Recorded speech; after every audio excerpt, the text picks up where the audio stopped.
Според истрагите на Меѓународната организација за миграција, бројот на жртви на трговија со луѓе на глобално ниво расте.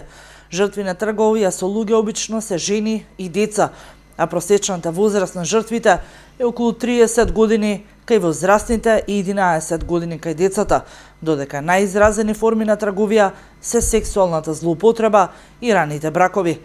Меѓународната организација за миграција вели дека зголемени се одбранбените и превентивните механизми и се оптимисти за намалување на бројките во иднина.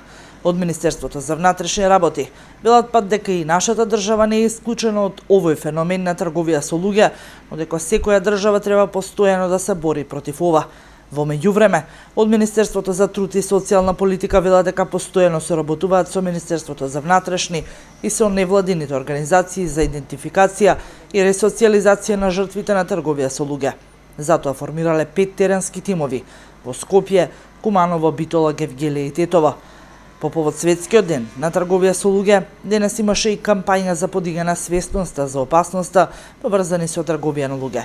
Овој проект е финансиран од Европска унија, а го спроведуваат Меѓународната организација за миграции во соработка со Министерство за внатрешни и труд и социјална политика.